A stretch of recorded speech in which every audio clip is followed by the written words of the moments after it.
நாராயணா அகில குரு பகவன் நமஸ்தே. சர்வத்ர கோவிந்த நாம சங்கீர்த்தனம் கோவிந்தா கோவிந்தா. ஸ்ரீமன் நாராயணீயம் 27வது தசகம் அமிர்த மதனம். ஒரு சமயம் துர்வாச மகரிஷி தெய்வ பெண்மணியான அப்சரசிடமிருந்து தான் பெற்ற தெய்வீக மாலையை தானாகவே கேட்காமலே இந்திரனுக்கு கொடுத்தார். அவன் அதை ஐராவதத்தின் தலையிலே அணிவித்தான். அந்த ஐராவதம் புஷ்ப மாலையை கீழே தள்ளி மிதித்து பாழ்படுத்தியது. அதை கண்ட துர்வாசர் இந்திரனை சபித்தார். பின்னே இருக்காதா என்ன? எப்பேற்பட்ட முனிவர் துர்வாச மகரிஷி! அவர் கொடுத்த மாலையை கீழே தள்ளி மிதிப்பது என்பது அவருடைய கோபத்தை தூண்டுகின்ற செயல்தானே. பகவானை தவிர மற்ற தேவதைகளின் அம்சத்தில் தோன்றியவர்களுக்கு யாரிடம்தான் பொறுமை என்பது இருக்கின்றது? நம் குருவாயூரப்பனிடம் மட்டும்தான் அளவில்லாத பொறுமை நிலை கொண்டுள்ளது. மோட்சத்தை அளிக்கும் குருவாயூரப்பா சாபத்தினால் வலிமை குன்றி இந்திரனோ மூப்பினை அடைந்து தேவர்கோன் மற்றும் தேவர்கள் அசுரர்களால் வெற்றி கொள்ளப்பட்டு ஒளி இழந்தவர்களாக பரமசிவன் முதலான எல்லா தேவர்களுடன் பிரம்மாவிடம் சென்று அவரையும் அழைத்து கொண்டு பகவான் மகாவிஷ்ணுவை காண வந்தார். வேண்டுவார் வேண்டுவதை அளிக்கும் ஹே குருவாயூரப்பா! பிரம்மா முதலிய தேவர்களில் வெகுகாலம் பகவானது பெருமைகளை புகழ்ந்து துதித்தார்கள். அப்பொழுது பகவான் மிகுந்த ஒளியோடு அவர்கள் முன் தோன்றி, தேவர்களே, அசுரர்களுடன் உடன்பாடு செய்து கொண்டு அமுதத்தை பெற பார்க்கடலை கடையுங்கள் என்று கட்டளையிட்டீர்கள்.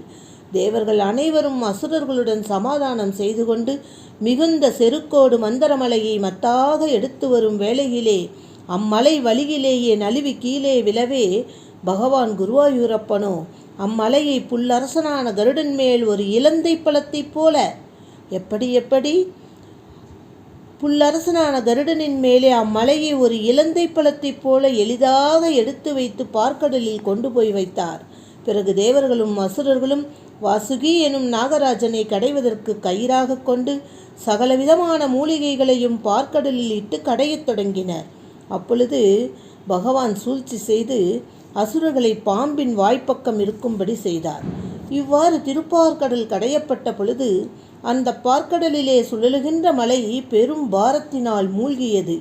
இதை கண்டு தேவர்கள் மிகவும் வருந்துகையில், அவர்களுக்கு நன்மையை செய்பவர்தானே நம் பகவான்.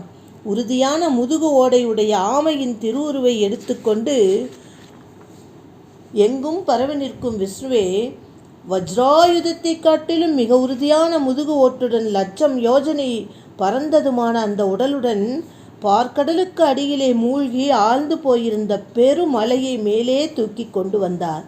இந்த மந்தரமலை மேலே கிளம்பியதும் அங்கிருந்த எல்லோரும் மிக்க மகிழ்ச்சி கொண்டு வேகமாக கடையத் தொடங்கினார்கள். பகவான் தேவர்களிடத்தும் அசுரர்களிடத்தும் வாசுகியிடத்தும் உட்புகுந்து அவர்களுடைய சோர்வை தனித்து வலிமையை வளர்த்து கொண்டே இருந்தார். மிக்க வேகமாக சுழன்றதால் உயரக் கிளம்பிய அந்த மலைமேல் பகவானது தாமரை மலர் போன்ற கையை வைத்து அழுத்தியதும் ஆகாயத்திலிருந்து பிரம்மா, சிவன் முதலியோர் மகிழ்ச்சியால் மெய்மறந்து அப்பன் குருவாயூரப்பன் மீது மலர் மாறி பொழிந்து தங்களை துதித்தார்கள். தேவதேவா, அசுரர்களின் கூட்டம் பாம்பின் வாயினின்று வெளிவந்த நச்சுக்காற்றினால் துன்புற்றது. ஏனென்றால் வாசுகி பாம்பின் வாய்ப்பக்கமன்றோ அசுரர் கூட்டம் நின்று கொண்டிருக்கின்றது. வால்பக்கமே இருந்த தேவர்களும் அக்காற்றினால் கொஞ்சம் வருந்தத்தான் செய்தார்கள். அதுபோல்து பகவானுடைய கருணையால் தேவர்கள் மீது மழை பொழிந்தது. ஆனால் அசுரர்கள் மீது மழை பொழியவில்லை. அஞ்சி ஓடும் திமிங்கலங்களும் முதலைகளும் செறிந்த கடல் நெடுங்காலம் கடையப்பட்டு கொண்டே இருந்தது. எவ்வித மாறுதலும் இன்றி கடல் கடலாக மட்டுமே இருந்தது. அப்பொழுது பகவான் ஒருவராகவே 2 கைகளாலும் பாம்பரசனான வாசுகியை இழுத்து கடையத் தொடங்கினார்.